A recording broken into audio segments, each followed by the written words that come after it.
Hey everybody, this is Tyler and Jay, and you're listening to Hometown Jams After Hours, the podcast that dives deeper behind the scenes into the activity behind Hometown Jams' shows and exclusive interviews with the artists you see on stage. Today, we're talking with Catie Offerman, who was recently named to both CMT's Listen Up Class of 2023 and Pandora's Artist to Watch in 2023.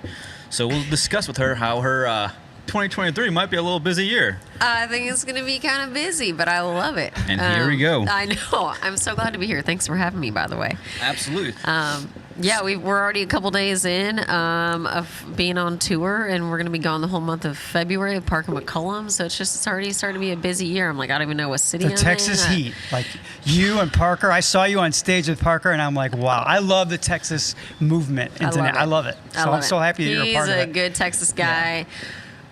Corey Kent on that tour, and I actually think is Corey from Oklahoma? I feel like he seems like a Texas boy, but I actually think he's from Oklahoma. He's gonna have it in him by the time he's done with you guys, right? Yeah. So I'm like, I'm kind of judging him for not being a Texan, but no, it's gonna be really fun. Just a good group of folks, so we're gonna have a good time. So, is this true that I read that you joined a polka band when you were just 11 years old? Can you explain how?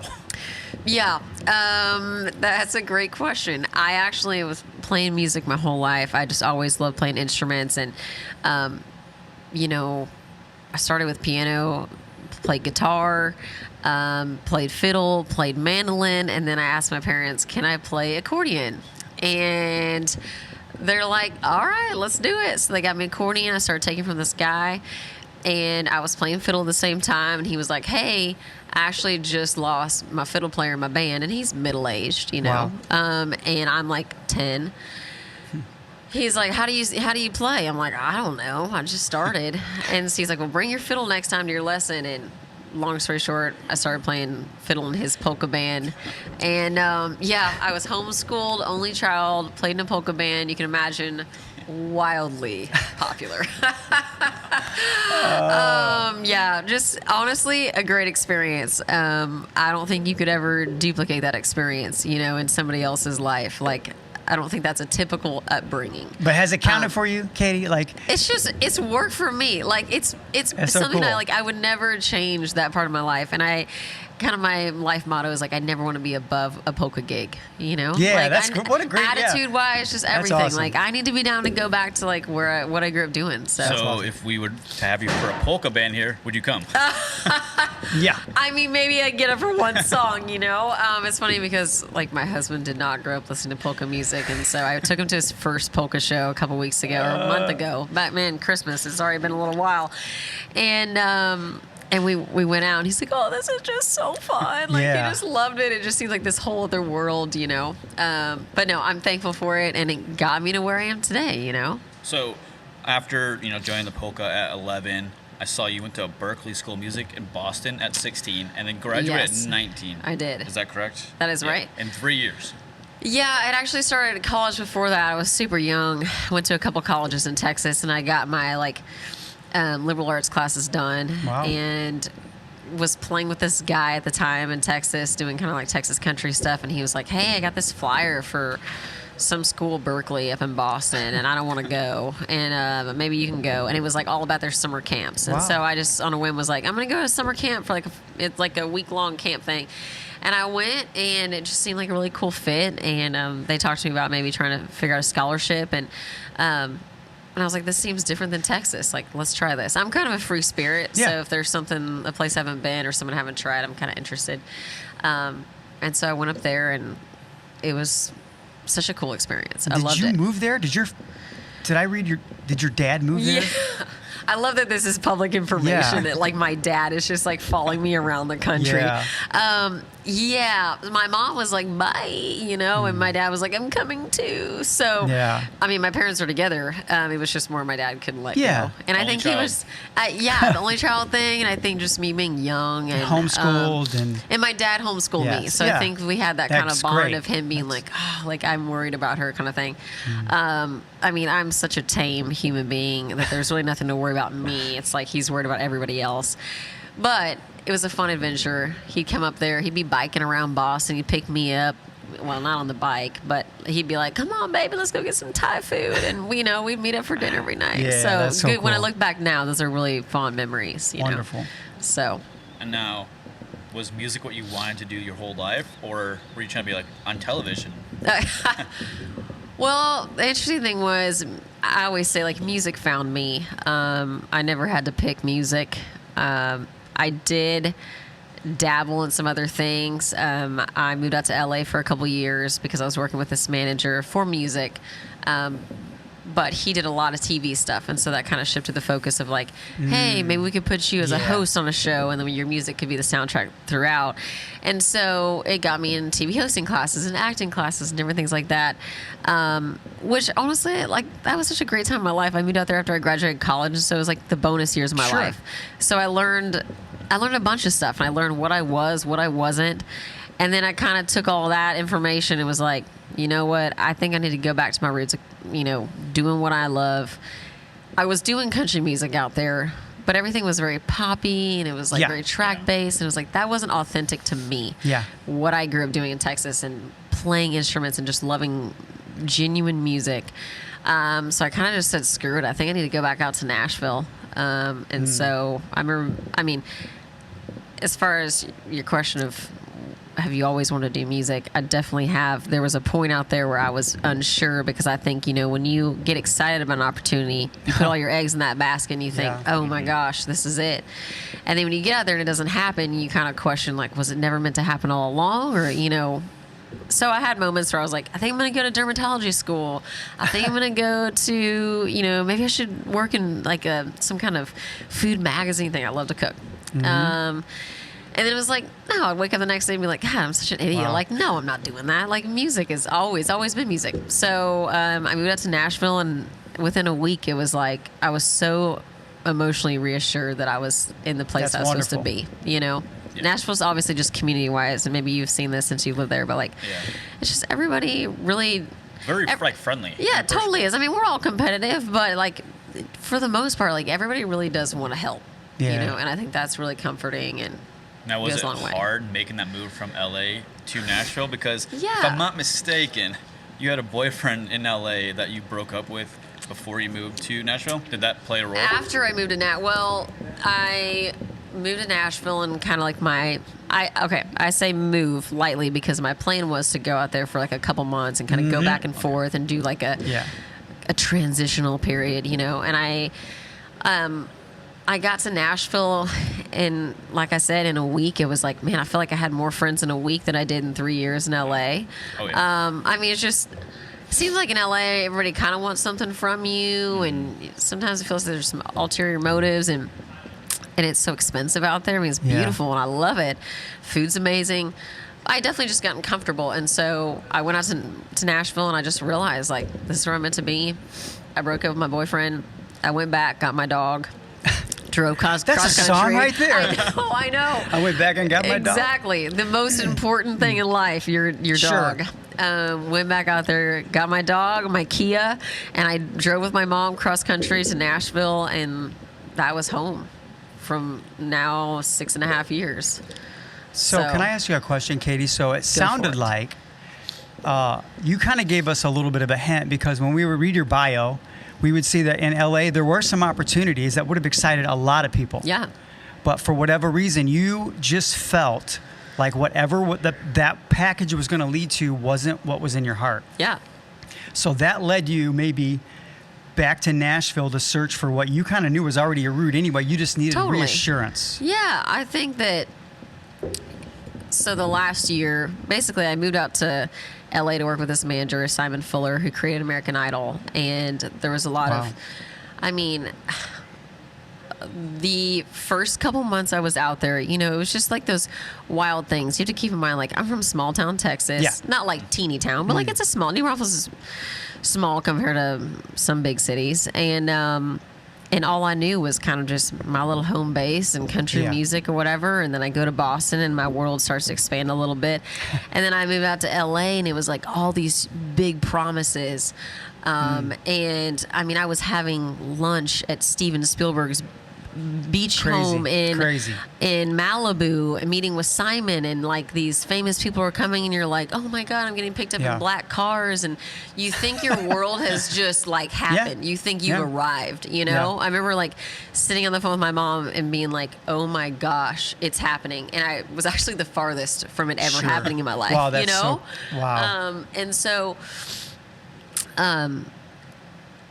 I stopped working with Simon. I mean, amazing human being. It was just like, you know, I need to figure out what I wanted. He wasn't gonna be able to. He's too big to be on the ground with me helping him figure out what I need. And so, so I said, look, I got to figure out what I'm doing. I was kind of having like a 20-year-old life crisis. I was like 20 at this time, and maybe 21, and I called up a friend of mine in New York, a publisher, and just said, line me up something. I need to go somewhere. I need to do something different. Wow. And I went to Sweden and Denmark and wrote for like 6 weeks, and just like went on a soul searching adventure. Soul searching songwriting sabbatical. Just me, just like showing up to like meeting different people like y'all every day. And that's actually really cool. Some of them wouldn't really speak English. Yeah, that is so awesome. It was awesome. And so at the end of that, I had all these songs that were recorded, and I think what it was for me is that was such a great, it was almost like a musical detox experience. Wow. But those songs weren't necessarily songs that were still meant for me. But when I came back to LA, you know, I was still looking for something, and I got offered a record deal from Sony on those songs.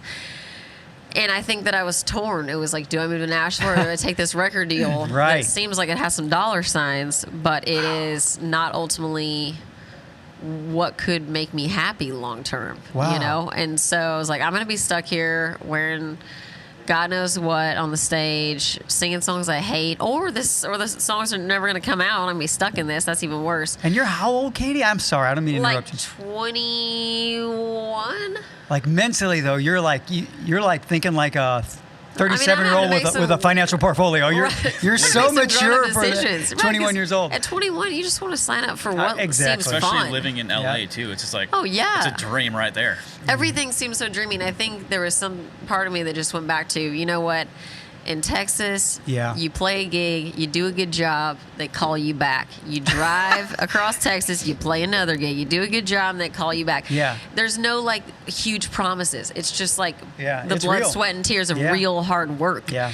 And I was tired of promises. I was tired of dollar signs. I was tired of, you know, we can make you into this, or you'll get on this show. And because some of those things just don't happen, and maybe they do, but it's like, will you be happy? So I'm not gonna lie, I was like semi-depressed for like 3 weeks, and like cried every day. I was just like, what am I doing with my life? And then I moved to Nashville, and it was just like, honestly, just like a sign of you are where you're supposed to be. And then the real work started. It was like, how do I start writing better songs? How do I get back to just making music where I'm sitting with a guitar and I like what I'm doing, you know? Or an accordion. Or accordion. It's broke right now, so I'm just leaving it broke. That way I don't have to play it. So it's in the closet. But yeah, just such an adventure. I mean, there's no straightforward path. Everybody's got their own story. Right. And that's great advice, though. And I think that maybe some of us love this job, this profession, because there are unknowns. There is always that chance. Yeah. You know? Wonderful. So. And then, what was it? You got a publishing deal first. Yep. And then a record deal. Yep. Could you explain to our listeners what that's the important, difference was? I think. Because I personally know what it is, but totally. Many people don't. So I had been in town maybe 2 years, almost 2 years, and a publishing deal, because even my mom and my mother-in-law asked me this question all the time, like, remind me what a publishing deal is. And I like try to break it all down. Mm-hmm. I mean, in the simplest terms, like, publishing is songwriting, and having a record deal is like your artist career. I'm signed as an artist writer to my publishing deal, because obviously the rights are revolved around how do we get my songs for my record. It's not like, you know, there's writer friends of mine that are signed there, and they're just writers, and they're just there to help Keith Urban write hits, or Jordan Davis, or whoever. Mm-hmm. And so the focus, you know, around me is just like, how can we get Catie in the room with certain songwriters, either top songwriters, songwriters that she writes really well with to ultimately make her her project and build her record. So that's kind of the goal of writing, and that I see that in the category of, I guess, like that's kind of like your day job. That's what pays the bills, right? And awesome. then the label is like, the land of opportunity of like who knows what will happen, sure. And you definitely sign away some of your life when you sign up for a record deal. You sign away some freedom. You definitely give away control, but there's that possibility of the what ifs. They can help you get to radio, unlike I can do by myself. And got to get the music out there. So for me, it was worth taking that chance. And Universal Records is amazing. It just so happened that I'm at Universal Publishing and Universal Records. I was just going to say, just all in the family. Literally all in the family. So yeah. Do they feel like home to you when they came to you instead of like Sony, for example? Totally. I had a couple label offers, and same with publishing. I had several, and I just knew, like, it just boils down to the people. Like, every company, I mean, Warner, Sony, they're all great companies. I'm a huge fan of Universal. I mean, George Strait's on there, Casey Musgraves, Eric Church, Jordan Davis, Brothers Osborne. Some powerhouses. There's just so many. Some of them who were writers when they started out, right? That's what I love. Totally. Yeah. And they are so true to their craft, and they're amazing musicians and songwriters, and just so musical. Chris Stapleton. I love George Strait. So I don't know. It's a really cool label, a lot of musical stuff, and I think that Universal, maybe more than any other label in town, sometimes is more willing to take a chance on something that's a little out of the box. Like Eric Church, wasn't really down the middle, great, and so I think that's what's cool about them, and I think it just lined up with my goals, and we've just been working on putting out music and finally taking a song to radio in May. So I'm debuting it at CRS in Nashville at the Ryman in March. Wow. So it's going to be fun. Might have to go to that. You should come. You should totally I come. might have to. Yeah. March 14th, midday. I'll be there. Yeah. It's going to be fun. So I know we got the shows coming up, so I'll let you go after this. No, you're good. Last question. What can fans expect from you, being you're on tour at Parker in February? I know you're at Tortuga in April. Yep. And then you're releasing new music in May, like you just said. Yep. So is there an album coming, an EP, or give us some, spill the tea. Spill the tea. I'm looking at Twisted Tea, Hard Iced Tea. I'm like, oh, so much tea. Some of that is in the works. Some of that I'm figuring out the answers as well. I can tell you that radio song coming out in May. It's going to be teased up before that, so we'll kind of have an idea what's coming. There will be, right now we're trying to decide, there's going to be an EP or a record. Right. I think we've got a lot of songs, and so I think we're trying to figure out how many tunes we're going to release at one time. You got a good problem. It's a good problem to have. I'm like, we got a lot of songs, and so we had been planning on putting out an EP.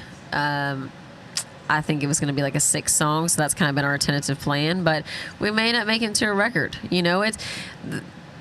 People's attention spans are so much shorter these days, and that's the hard part. I grew up listening to records, so I also have to kind of shift my mindset and see, all right, what is making sense right now? And so a lot of it, I think, depends on how the radio song goes. Okay. So we're kind of looking far ahead, but also seeing how each step along the way sets us up for the next step. So we'll see. In the meantime, just as many shows as I can. I'm playing in London for C2C in March, which is going to be a blast. Yeah. I think just, more opportunities to get to know me and my music, and me to get to know fans, and just start building that connection more. Give us a little sneak peek of the song. Is it like a love song? Will we hear it tonight? You just may if you're lucky. If you're lucky. Mysterious, right? It's Heartbreak. Yeah. Oh. So very relatable to everyone. Yeah. Man, if you haven't had your heart broken, I think you must be doing something wrong. Yeah, you're not living. You're loving. Yeah, you're not living. Yeah. All right, I'll just say this. You're going to be so confused. When I first played it for my mom, or when I told her the title, she thought it was about murder. Wow. Oh, I love it. Whoa. But All right, we're gonna be on the listen out So tonight. that sounds a little dark. It's yeah. I just think y'all should Heartbreak listen murder. to it. Yeah. I mean, heartbreak hurts more than almost anything in the world. Yeah. So Yeah. I think it's something that everybody can relate to, and yeah, we'll see if I dig it out tonight. Awesome. See what the vibe is. Before you go, Yeah. let's tell your fans your socials where they can keep up with all your new music. It's just at Catie Offerman, CatieOffferman. German last name. My spelling is not traditional of Katie. My full name is Caitlin, but my parents have not once called me that. So I'm like, why did we name me that? I don't know. Instagram, TikTok, Facebook. I'm on Spotify, Pandora, Apple, Amazon, all the places. And it's just all under my first and last name. Awesome. So pretty straightforward. Thank you for coming. And Thanks for spending time having with me. us. Yeah, that was a great Enjoyed the coffee, conversation. yeah. Well, thanks for just digging into my past and having Yeah. me, and I'm just pumped for tonight. I can't believe it's all public knowledge, too. Like, is that a good or bad thing? I don't No, know. it was wonderful. I think it's thank great. you. So And thank now you so much. I have a new friend in Nashville. Absolutely. March 14th, I'll be there. See you at the Ryman. Absolutely. All right, till next time, guys.